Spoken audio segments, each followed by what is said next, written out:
Chud the Builder, the biggest racist of 2026. Call the popo, ho! He cooked. After this new evidence, he cooked. Anything he thought he was gonna say, and this is great. We love to see stuff like this before. You know what I'm saying? We haven't really seen this, but we love to see it because it might discourage some of these racist goofies to calm their motherfucking ass down. You know, it's not very often where a white man can shoot the shit out of a black man and actually go to jail for it. It's actually not that common. Call the popo, ho! So the fact that it's happening and it's on such a big stage and Chud the Builder is so big and it's getting talked about on the news, this is great. This is great for all niggas. It ain't even Black History Month. Do your homework. I got on a black shirt. Chud the Builder, the racist, rage-baiting live streamer, is facing 61 years in prison for attempted murder. Now, before Chud started stabbing himself with TRT, he looked like a Bieber fan. And even with this newfound confidence, his insecurities would still shine as he would go out of his way to throw out racial slurs, rage-baiting people for content. But muscles and mustache don't make the man. Chud would seek out people that were either significantly younger, weaker, or smaller than him. And the whole time, he'd be clutching a pistol, provoking them, daring them to do something to him. Come do something. Pull up. Oh, he got found. Yeah. Walk up. Found. That's what I thought. Yeah, They chipping out. Where I'm from, we call that a bitch. But Chud apparently got punched in his shit by somebody, pulled out a gun, shot him, accidentally shot himself, and now he's facing attempted murder. Because much like Florida, Tennessee has the stand your ground law, but one of the conditions is you cannot provoke the confrontation. 1090 Jake made a great point with that. Like, on bro grave.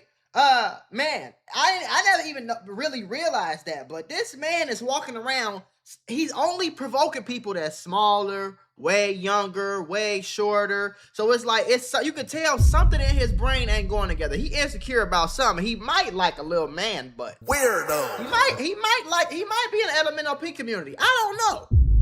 But he insecure about something, shorty. It's something about Chud we don't know about, folks. So he got his muscles, he took his protein, lifted his weights. Now he looked like Big Johnny Bravo looking motherfucker. Now he walking around trying to pick on people and trying to bully people. He probably got bullied when he was little. His whole childhood, especially looking at how weird he is, he probably got bullied. And 9 times out of 10, a black girl probably took his girl. You feel me? You know what they say? Black ones, they go black, they'll never go back. So maybe I think a black dude probably took his girl, and she told him that his wee-wee was bigger than yours, Chud. Maybe, is that what happened? Is that why you don't like black boys? Lord, I know there's something wrong with you, racist nigga. So CNN reporter Isabel Rosales reads from the Chud the Builder arrest warrant. Ether Lee turned his body into a bladed stance and reached for his firearm before the fight even started. This means the black man he shot was acting in self-defense after seeing Chud draw on him. Chudder Bob. Chudder Bob, that was a good one. Chudder Bob didn't get quote-unquote jumped. He started it with a gun like the coward he is. My thing is, damn, Chudder Bob, at least, like, you could tell you ain't even ever handled a gun before. You ain't even never been in a situation. You walking around so scared of somebody actually doing something that you clutching a gun. So not only is you 1,000 pounds, 6'9", big Johnny Bravo, cock diesel looking motherfucker, you walking around clutching a gun, provoking people. And what, you thought you was just gonna do that for 10 years or make a career out of it? Yeah. Good luck, buddy. Now listen to how he plays victim right after the shooting. Listen to how he played victim when the police respond to the shooting, right? Listen to how he tried to flip the story. Get him off of me. Get him off of me. Get off the ground. I didn't do nothing to him. What? Get him off of me. Get him off of me. I didn't do nothing to him. I didn't do nothing to him. Please, somebody. Help. Please, somebody. Help. Get your stupid ass on somewhere, Chud. You heard what my man 1090 Jake said. That's where I'm from, we call that a bitch. Do your homework on bitch. Listen, y'all, YouTube and Meta might owe you up to $1,000 if you or your child grew up on social media. If you or your child spent years growing up on social media and experienced serious mental health issues, You should hear this. Recently, a jury just ordered Meta and YouTube to pay millions for their role in designing and promoting addictive platforms. They know that their apps can cause anxiety, depression, or body image issues, but they never shared those risks with us. They never made us sign anything that we knew the risk. They just maximized their profits. And the recent historic verdict underscores the consequences of those decisions. But you better not worry. Morgan & Morgan is stepping up to hold these platforms accountable for the harm that they have caused. Click the link in my bio to take a very short questionnaire quiz, because you might be entitled to a potential recovery of over $1,000. The arrest warrant, where we actually have the facts. And mind you, there were over 100 witnesses there that day. So there were many, many people watching this, observing this, and they were looking at this and saying, okay, what happened here? And getting that into the police report. So looking at what was actually written down, it states that he escalated. The belated stance and reaching for the gun, that's going to be escalation under a stand your ground self-defense analysis. So that's not going to look good.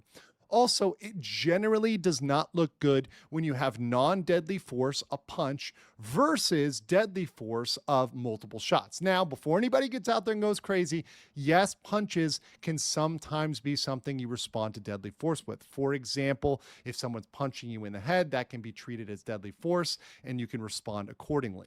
However, in general, for example, if you're just getting body punched or it's just a regular punch, typically a regular punch is something that you don't respond with a gun, and that's proportionality, right? So if your response is above the level where it should be, that's going to be failing a self-defense analysis. If someone punches you, typically you'd punch them back. That's a fist fight. You get in a fist fight.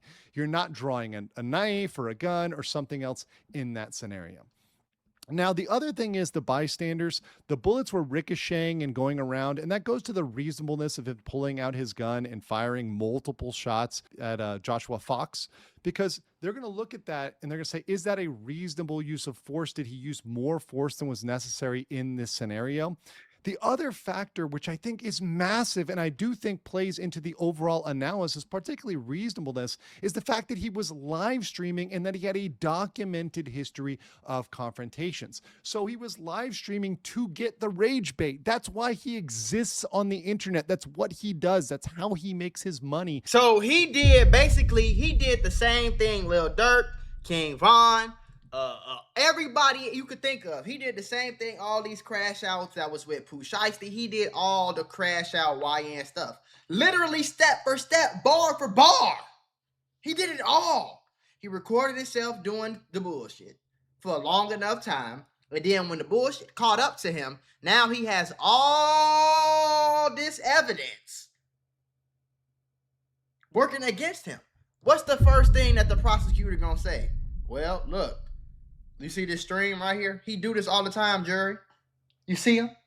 You see the type of monster? You see the type of racist that he is? He knew he was going to do this. He planned on doing this. He wanted to do this. Now, for everybody that does not know the story, and the reason why Chud is absolutely cooked is because of the cold, hard facts behind exactly what happened. The problem is, like he said, first of all, you was live streaming, so you can't really even try to lie. That's not going to work like that. Second of all, you did this shit outside of a courthouse where there's 1,000 cameras, 100 witnesses, and there were active police officers on the scene as the shooting happened. So here are the facts so you can sort out the bullshit and the clickbait. Number one, Dalton Etherly, aka Chud the Builder, went before a general session judge named Ray Poland III. He set his bond at $1,250,000. Fact number two, if Etherly got a bail bondsman at this amount, the premium is set by state law at 10%. Completely non-refundable, by the way. Usually 50% of the premium is due up front. This would mean that he would need to pony up $62,000 before even getting out. Etherly has a bail reduction hearing on Wednesday, May 21st, which is a few days from now. Tomorrow is Wednesday, so Wednesday, May 20th, or maybe they mean Thursday, I don't know. at Montgomery County Circuit Court. He will go before a circuit court judge on the 19th Judicial District of Tennessee. And the last fact is one of the judges below should be handling his bail reduction hearing. So that's just the facts about his bail. Now, let me give you the facts about what happened. So if you go back and watch the full clip of the stream, you will see Chud the Builder. He walks up, he provokes him. The black dude gets up and says, "What? I got PTSD. I'm an Army veteran. You're not about to use no racial slurs against me." As he does that, Chud the Builder goes into his Chud the Builder stance. I'm talking about real police officer stance, man, okay? He goes into his stance where he's ready to draw his gun, right? Then he actually draws the gun. He pulled the gun out. It wasn't until after he pulled the gun out that the black dude started pressing him. As the black dude was pressing him, Chud the Builder shot him twice. Fuck, fuck. Then the black dude not only did he not get scared, he didn't just not get scared, that nigga took action. He pressed up on Chud even after getting shot and swung a strong, mighty fist at the racist white man. Ladies and gentlemen, we got him. Racist white man said, "Oh, I can't believe it. Oh my God." But shot himself. How the hell you shoot yourself, big dumb man? And fast forward, the police get there, they arrest everybody or whatever, detain everybody, the ambulance get there, they start treating everything, and this bitch ass nigga start acting like he the victim, acting like somebody did something to him. Y'all heard what he said. "I didn't do anything to him. Get him off me. I'm the victim. Please help, help, help." Now, the problem with this is, Chud, is that you've done this to so many other black people. You provoked and used racial slurs towards so many other black people that you're going to have a very, very, very long list of witnesses that can get on that stand and testify the type of person and this type of trauma that you gave them. And how this was almost bound to happen because this is literally how you was making your money. Like, bro, like the lawyer said, you making your money provoking motherfuckers. I've gone back and spoken to one of Chud the Builder's original victims that you see in this video. This happened back in November, and they say what happened in this video is exactly what police say they saw in their surveillance video at the shooting at the courthouse. Now, the victim in this video says that Chud reached for his weapon, and that's what escalated everything. And if you go back and watch that video, you can actually hear them say he's got fire. And that's when things really got intense. They thought that Chud was going to pull his weapon and shoot them. And in this video, Chud originally said that he was the victim, that he was minding his business and that these men were harassing him. And that's the only reason why he started filming, and that's why he said the word that everyone is arguing about. Of course, we have seen since that Chud's style doesn't match his version of events for this story. But the man in this video and his friend, their version of events match the police report, according to the shooting at the courthouse. Now, many people are upset about freedom of speech. This isn't about freedom of speech. Nobody cares that you use that word. Go ahead and use that word. I don't care. I think it doesn't get you anywhere in life. I don't think it progresses you in life in any way, shape, or form. But whatever, that's your business. Use it how you like. But people tend to forget that people who are out minding their business, who want to live life peacefully, they have rights too, and they have freedoms also, and they have the freedom to live in peace. That's what blows my mind about this. This isn't a freedom of speech thing. This is about everyone has freedom. And people have a right to live that freedom in peace. Nobody's mad that you use the word. Use the word. But I suspect that authorities are going to find in Chud's messages, videos, and the things that he has not posted that he was doing this to antagonize people for profit. And that's where the self-defense claim will go out the window. I think Chud is about to spend a lot of time in prison. Hold on, Mr. Nice White Man. We rocking with you. We rocking with you. But no, we do care that you use the word. But I get what you're saying.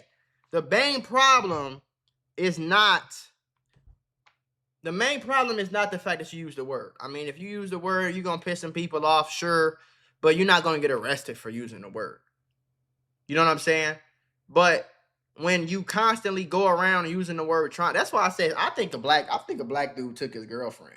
I think the girl he liked in high school went for a black guy, took a black guy to prom, and he been hating black people ever since. Do your homework. You ever see them like them people that them school shooters?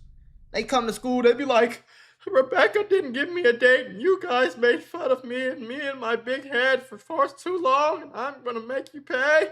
It's always some like weird ass method to their madness. It's always some weird shit, bro.